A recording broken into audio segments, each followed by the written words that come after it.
Hello everyone, welcome back to my channel. I hope आप सब स्वस्थ होंगे, मस्त होंगे। आज इस वीडियो में हम लोग मोस्ट इंपॉर्टेंट थ्योरी जो डिस्कस करेंगे वो जीन पियाजे की होगी।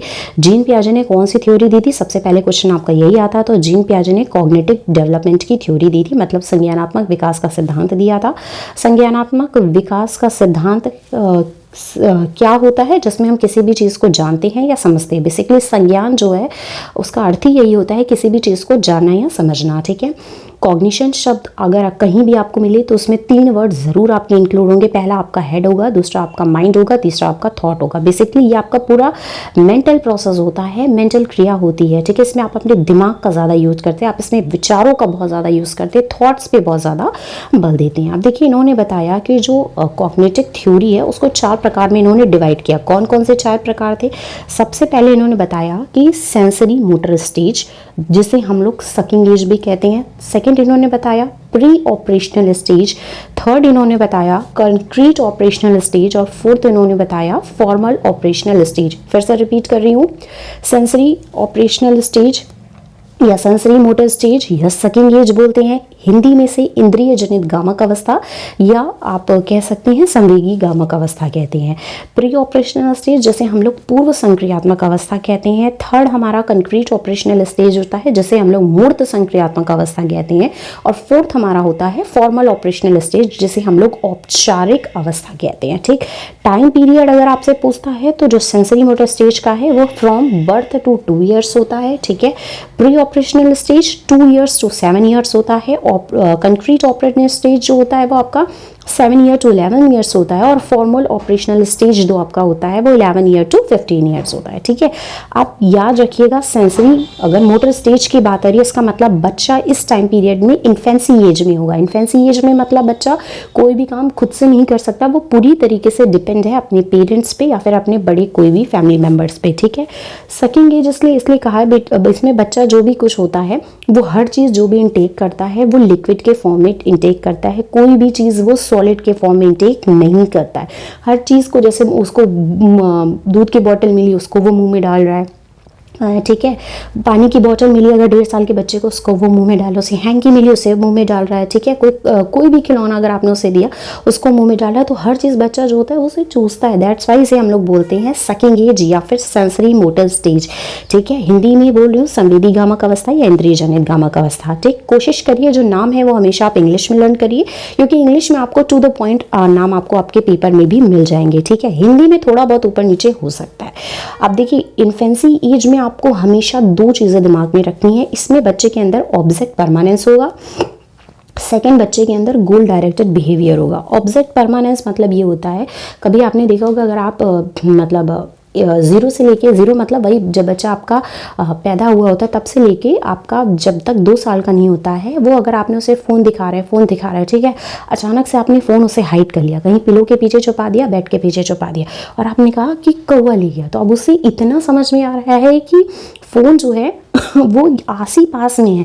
हो सकता है आपने कहीं ड्रॉल के पीछे रख दिया, उस तक पहुंच जाएगा और बता देगा कि फ़ोन यहीं कहीं है और रोना शुरू कर देगा। दैट मीन्स उसे इतना पता है कि फ़ोन जो आपने हाइड किया है वो उसी के ही कहीं आसपास है।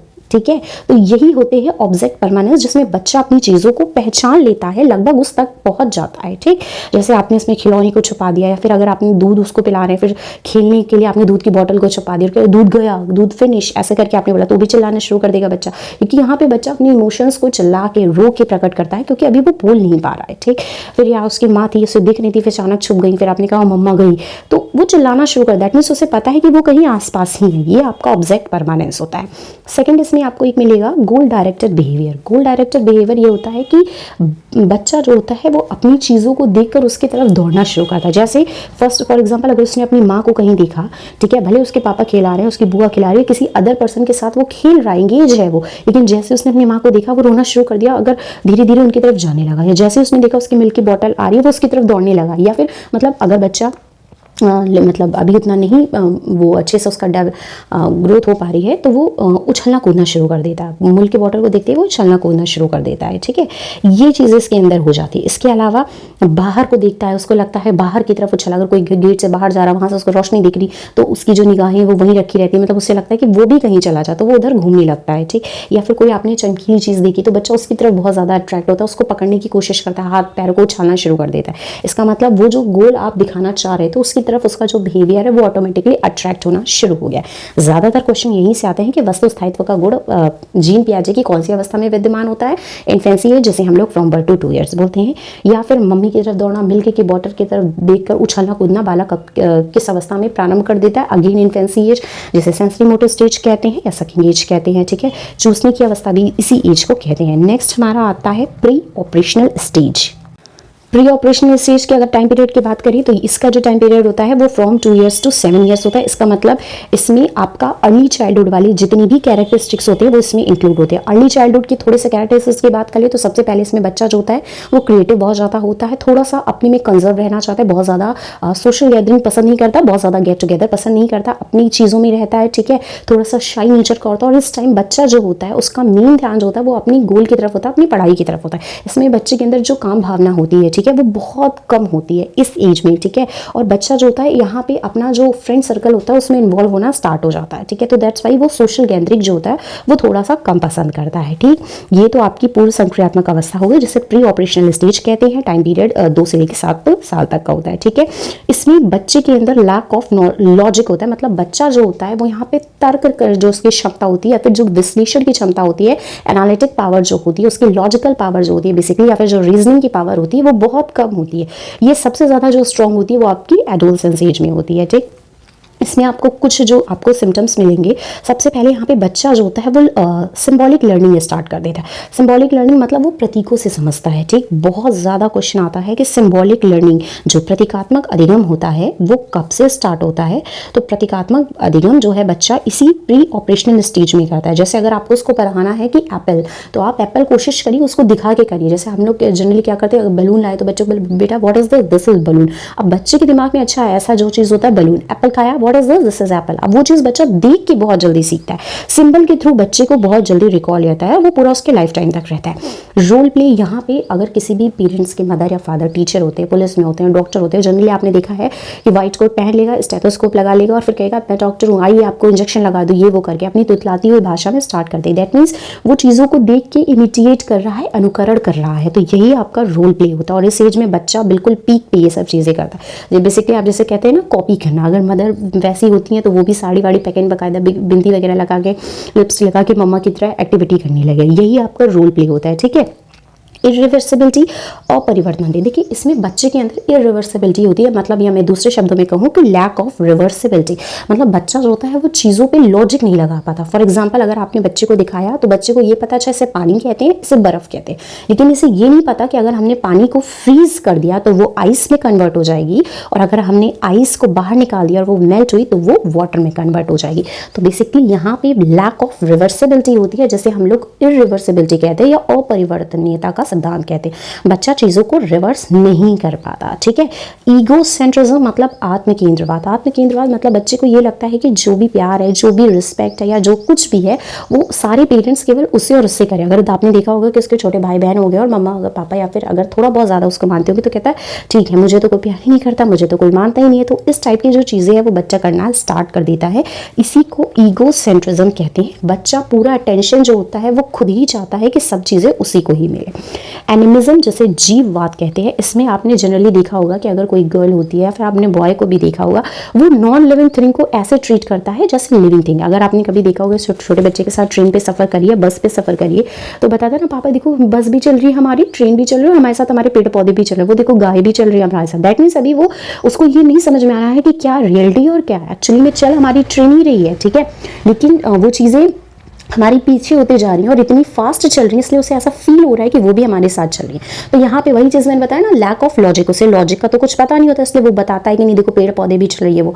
या फिर जनरली आपने कभी देखा होगा कि लड़कियाँ जो होते हैं वो टेडी बियर से बात करती है और मेरा बाबू है उसको भी पापा खाना दो, जैसे आप मुझे देते हो रो रहा है इसके कपड़े चाहिए, है ना। तो बेसिकली वो ट्रीट करती हैं कि वो नॉन लिविंग जो भी थिंग है वो उसको लिविंग थिंग की तरह लगती है और उससे अपना बेबी बना के बिल्कुल वैसे ही बात करती हैं ये वो करके।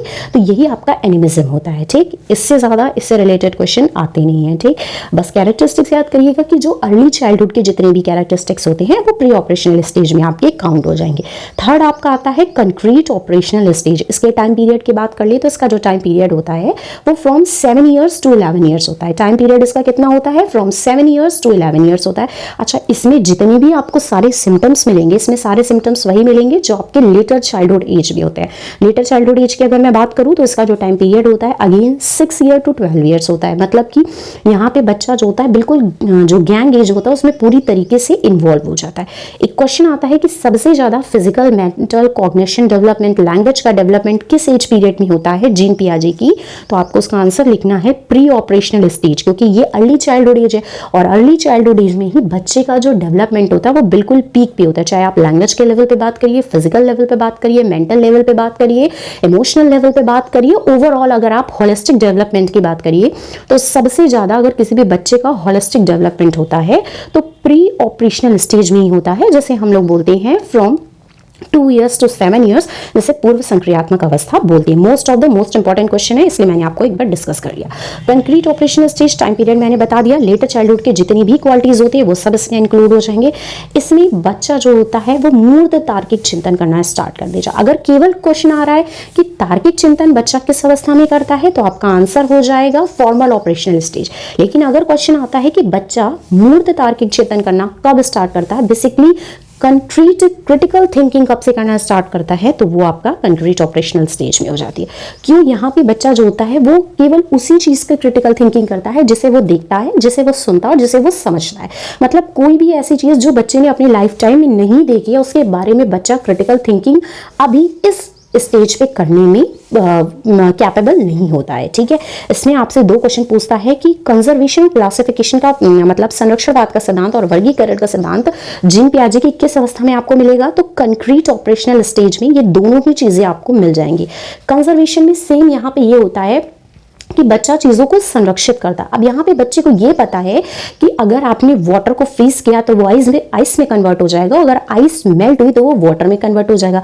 एक प्रिंसिपल तो उससे बहुत क्लियर होता है। दूसरी बात, चूंकि यहाँ पे कंजर्वेशन का प्रिंसिपल है, संरक्षणवाद का सिद्धांत है, तो बच्चे को ये भी पता है कि 2 टेंजा कितना होता है और पूरा उसे 2 का टेबल याद है, 3 नाइजा कितना होता है, पूरा उसे 3 का टेबल याद है। ठीक है, तो बच्चा यहाँ पे अब लॉजिकल जो थिंकिंग होता है उसको करना स्टार्ट कर देता है। क्लासिफिकेशन वर्गीकरण में ये होता है कि फॉर एग्जाम्पल अगर बच्चे को आपने एक बड़े ग्लास में हाफ ग्लास वाटर डाल के दिया और एक छोटी सी बॉल में पानी जो है एकदम फुल करके दिया और बच्चे से आपने पूछा दोनों में से बताइए पानी किस में ज्यादा है, तो अब बच्चा इतना कैपेबल होता है क्योंकि उसने लॉजिकल थिंकिंग करना स्टार्ट कर दिया, उसे पता होता है कि जो बड़ा ग्लास है जिसमें आधे ग्लास पानी है वही ज्यादा है। ठीक है, कंपैरिजन देन उस छोटी सी बोल के। ठीक है, तो यहाँ पे मतलब बच्चे को ये पता है कि साइज इंपैक्ट नहीं करती है, चीजों की क्वालिटी इंपैक्ट नहीं करती है, चीजों की क्वांटिटी इंपैक्ट करती है। ठीक है, ऐसा नहीं कि अगर आपने छोटे से चीजों में को भर के रख दिया और बड़ी सी चीज में थोड़ा सा अमाउंट रखा तो वो जो भरी हुई चीज है वो ज्यादा हो। क्यों? क्योंकि बच्चे को पता है कि जिसकी क्वालिटी ज्यादा होगी, जिसका वॉल्यूम ज्यादा होगा, चीजें वही आपकी ज्यादा होंगी। ठीक है, तो बेसिकली यहाँ पे बच्चा जो होता है वो लॉजिकल थिंकिंग करना स्टार्ट कर देता है। सबसे ज्यादा इसमें बस यही एक क्वेश्चन आता है कि बच्चा मूर्त तार्किक चिंतन करना कब से स्टार्ट करता है, क्योंकि इस एज में बच्चे की लॉजिक पूरी तरीके से डेवलप हो जाती है, उसकी क्रिटिकल थिंकिंग की जो पावर होती है वो डेवलप हो जाती है, तो बच्चे को पता होता है क्या सही क्या गलत। ठीक, तो इससे ज्यादा रिलेटेड इसमें क्वेश्चन नहीं आता है। लास्ट आपका आता है जो कि आपका है फॉर्मल ऑपरेशनल स्टेज। अब फॉर्मल ऑपरेशनल स्टेज, इसके टाइम पीरियड की बात कर ले तो इसका टाइम पीरियड होता है 11 ईयर्स टू 15 ईयर्स होता है। अब इसमें जितने भी आपकी कैरेक्टरिस्टिक्स होंगे वो सारे के सारे आपके एडोलसेंस वाले में जाएंगे। एडोलसेंस मतलब यहाँ पे बच्चा जो होता है वो दीवा सपने में डूबा रहता है। यहाँ पे बच्चा जो होता है वो अपनी मतलब फ्यूचर के लिए बहुत ज्यादा परेशान होता है, अपनी चीजों को आइडेंटिफाई करता है, उसे फ्यूचर में क्या बनना है क्या नहीं बनना। उसने अगर कोई ऐसी मूवी देखी, पैट्रियोटिक मूवी देखी, तो उसके अंदर देशभक्ति भावना बिल्कुल पीक पे हो जाती है। उसने कोई ऐसी मतलब हीरो हीरोइन वाली कोई मूवी देखी तो स्वयं को बिल्कुल हीरो एंड हीरोइन की तरह ज्यूम करने लगता है। यहाँ पे बच्चे के इमोशंस जो होते हैं बिल्कुल पीक पे होते हैं। उसे लगता है कि जो पेरेंट्स उसके बता रहे वो हर चीज गलती बता रहे, उसको लगता है कि जो उसके फ्रेंड्स बता रहे वही बिल्कुल सही बता रहे। मतलब वहां पे ये जो सोशल गैदरिंग होता है बहुत ज्यादा पसंद करता है। ठीक है, और चीजों को वो अपने हिसाब से एज्यूम करता है, उसको लगता है कि जो उसने बताया वही सही है, बाकी सब चीजें गलत है। सबसे ज्यादा क्वेश्चन जो फॉर्मल ऑपरेशनल स्टेज में पूछा जाता है बस यही पूछा जाता है कि बच्चा जो होता है वो तार्किक चिंतन, अमूर्त तार्किक चिंतन कब से करना स्टार्ट कर देता है या फिर तार्किक चिंतन कब से करना। तो जब भी क्रिटिकल थिंकिंग की बात आए, चाहे फॉर्मल क्रिटिकल थिंकिंग की बात आए या नॉर्मल क्रिटिकल थिंकिंग की बात आएगी, तो फॉर्मल ऑपरेशनल स्टेज उसका ऑप्शन होता है। यहाँ पे बच्चे की लॉजिकल थिंकिंग बिल्कुल पीक पे होती है और अब उसे पता होता है, यहाँ पे वो अपनी विवेक का यूज करके उसे पता होता है क्या सही क्या गलत है, मतलब जिस चीजों को वो नहीं भी देखा होता है उसके बारे में भी वो क्रिटिकल थिंकिंग करने में कैपेबल होता है। आप इसे ये भी कह सकते हैं हाइपोथेटिकल सिचुएशन होती है। ठीक है, एक बहुत ज्यादा क्वेश्चन आपसे पूछा जाता है कि एक दिशीय तार्किक क्रम मतलब बच्चे कौन से स्टेज में करता है। एक दिशीय तार्किक क्रम मतलब एक ही दिशा में बच्चा केवल सोचता है, एक ही दिशा में केवल सोचेगा, दैट मीन्स उसने जो भी चीजें देखी, जो भी चीजें फील किया, जो भी चीजें समझा अपने सराउंडिंग से, बस उसके बारे में वो क्रिटिकल थिंकिंग कर रहा है। इसीलिए इसे कंक्रीट ऑपरेशनल स्टेज कहते हैं। क्या कहते हैं? कंक्रीट ऑपरेशनल स्टेज कहते हैं। सोशल इंटरेक्शन जो होता है वो बच्चा किस स्टेज में करता है, तो सोशल इंटरेक्शन बच्चा जो होता है, ये आप मुझे कमेंट में बताएंगे। ठीक, इससे ज्यादा इससे रिलेटेड क्वेश्चन नहीं आता। एक इंपॉर्टेंट टॉपिक आपको इसमें मिलेगा, schema and accommodation. Schema short में बता दे रहे हैं, कोई भी चीज लाइफ में जब आप फर्स्ट बार देखते हैं तो उसे स्कीमा कहते हैं। मतलब कोई भी चीज जो आपने फर्स्ट बार देखी उसकी इमेज आपके माइंड में तुरंत क्लिक हो जाती है, दैट इज कॉल्ड स्कीमा। बस, इससे ज्यादा कुछ नहीं आता। Adaptation also divided into two parts, first is assimilation, second one is accommodation. Adaptation क्या होता है, इसमें दो चीजें आती है, एक आत्मसातीकरण जिसे एसिमिलेशन कहते हैं, एकोमोडेशन जिसे अनुकूलन कहते हैं या समायोजन कहते हैं। एसिमिलेशन में ये होता है कि जब आप स्कीमा के टाइप्स को एड ऑन करते हैं तो वो आपका एसिमिलेशन कहलाता है, आत्मसातीकरण कहलाता है। फॉर एग्जाम्पल, आपने फर्स्ट टाइम 4 पैर वाला जानवर देखा, आपके पेरेंट्स ने बताया बेटा इसे गाय कहते हैं, आपको दिमाग में अच्छा है कि हर 4 पैर वाला जानवर आपका क्या होता है, स्कीमा। इसकी इमेज आपके दिमाग में क्लिक हो गई, दैट इज कॉल्ड स्कीमा। अब जब आप अगले दिन गए, आपने फिर देखा वो 4 पैर वाला जानवर, आपने पापा से पूछा, पापा ने बताया बेटा ये गाय है लेकिन देखो भूरी कलर की गाय, आपको पता चला अच्छा गाय भूरी होती है। फिर आप नेक्स्ट डे गए, आपने फिर वही 4 पैर वाला जानवर देखा और आपको पता चला कि अच्छा ये तो काली गाय भी है, तो आपको पता चला अच्छा गाय भूरी भी होती है, गाय काली भी होती है। फिर आप एक दिन गए और आपने फिर 4 पैर वाला जानवर देखा और अपने पापा से पूछा, तो आपको पापा ने बताया बेटा ये देखिए सफेद कलर की गाय। मतलब आपको पता चला जब आपने गाय के टाइप्स को ऐड किया तो आपने उस चीजों को एसिमिलेट किया। मतलब स्कीमा के जब आपने टाइप्स को ऐड किया तो वो आपका एसिमिलेशन होता है। कि अगेन एग्जांपल लेते हैं, सबसे पहले आपने फोन देखा, फोन की इमेज आपके दिमाग में बनी तो आपको पता चला से आपको फोन कहते हैं। नेक्स्ट टाइम जब आप मार्केट गए आपने वीवो का भी देखा, नेक्स्ट टाइम जब फिर आप मार्केट गए तो आपने एमआई का देखा, नेक्स्ट टाइम फिर आप मार्केट गए आपने रियलमी एक्सटी का देखा, फिर आपने एप्पल के आईफोन्स देखे। दैट मीन्स अब आपने जितने भी फोन्स के टाइप्स देखे हैं वो सब आपके एसिमिलेशन में आएंगे। मतलब आपने सबसे पहले एक चलती हुई चीज अपने हाथों में ली हुई देखी, उसे आपको पता चला फोन कहते हैं। फिर फोन के जितने भी आपने टाइप्स ऐड ऑन करते गए आप स्कीमा में, वो आपका एसिमिलेशन कहलाता है। सिंपल सी, कोई भी ऐसी चीज जो आप लाइफ में फर्स्ट बार देखते हैं उसे स्कीमा कहते हैं, और जब आप स्कीमा के टाइप्स को ऐड ऑन करते हैं तो वो आपका एसिमिलेशन कहलाता है, आत्मसातीकरण कहलाता है। अब बात आती है एकोमोडेशन क्या होता है, जैसे समायोजन बोलते हैं। जब आप स्कीमा में कुछ भी थोड़ा बहुत भी मॉडिफाई करते हैं, संशोधन करते हैं और उसके बाद आप उसे एसिमिलेट करते हैं, that is called a accommodation, that is called a accommodation. इससे ज्यादा कुछ भी नहीं आता है। फिर से रिपीट कर रही हूं, जब आप स्कीमा में मॉडिफिकेशन करते हैं, कुछ संशोधन करते हैं और उसके बाद अपने दिमाग में उसे रखते हैं, दैट इज कॉल्ड एकोमोडेशन, उसे आप समायोजन कहते हैं। फॉर एग्जांपल अगर मैं बात करूं कि आपने सबसे पहले 4 पैर वाला जानवर देखा, आपको पता चला, आपके घर वालों ने बताया बेटा इसे क्या कहते हैं, गाय कहते हैं, आपने याद कर लिया। नेक्स्ट डे जब आप मार्केट गए आपने देखा 4 पैर वाला जानवर, आपने पापा से कहा कि पापा ये देखो गाय। अब आपके पापा ने बताया बेटा इसे गाय नहीं कहते, इसे क्या कहते हैं, डॉगी कहते हैं। नेक्स्ट डे फिर आप मार्केट गए, आपने फिर देखा 4 पैर वाला जानवर, अब आपने बोला पापा वो देखो डॉगी जा रहा है। पापा ने कहा बेटा इसे डॉगी नहीं कहते, इसे कैट कहते हैं। अगले दिन फिर आप गए, आपने 4 पैर वाला जानवर देखा, ठीक है, और आपने बताया पापा वो देखो डॉगी कैट जा रही, तो उन्होंने कहा नहीं नहीं ये तो छोटू सा है, इसको क्या कहते हैं, रैट कहते हैं, चूहा। तो आपको ये समझ में आया कि हर 4 पैर वाला जानवर गाय नहीं होता है, इसका मतलब 4 पैर वाले जानवर भी अलग अलग होते। तो आपने स्कीमा में कुछ संशोधन किया और उसके बाद उसको नई तरीके से धारण किया, वही आपका एकोमोडेशन हुआ। जब आप स्कीमा के टाइप्स को ऐड करते हैं, जैसे रियलमी, आईफोन एक्सटी हो गया, वीवो हो गया, ये सब चीजें आपने ऐड ऑन की तो वो एसिमिलेट हो गया। जब आपने वो 4 पैर वाले जानवर को आपने ध्यान दिया कि अच्छा ये भी अलग अलग होते हैं, तो वो आपका एकोमोडेशन हो गया। Most of the most important इससे ही आते हैं, इससे ज्यादा कुछ नहीं आता है। आई होप कि जितने इंपॉर्टेंट क्वेश्चंस थे वो मैंने डिस्कस कर लिया। If you have any doubt please comment it. बाकी सबसे ज्यादा मोस्ट इंपॉर्टेंट थ्योरी थी जीन पियाजे की, जितने में मैंने अभी तक जितने भी एग्जाम में क्वेश्चंस हुए वो इससे ऊपर आपके नहीं आए हैं। आपको इनका टाइम पीरियड पता होना चाहिए, चारों भी जो इनकी स्टेजेस उसके नाम पता होने चाहिए, क्या क्या कैरेक्टरिस्टिक्स चारों स्टेज की आती हैं वो पता होनी चाहिए, और इसके अलावा कौन से स्टेज किस एज ग्रुप को डिनोट करती है वो आपको पता होना चाहिए। Thank you to all for watching this.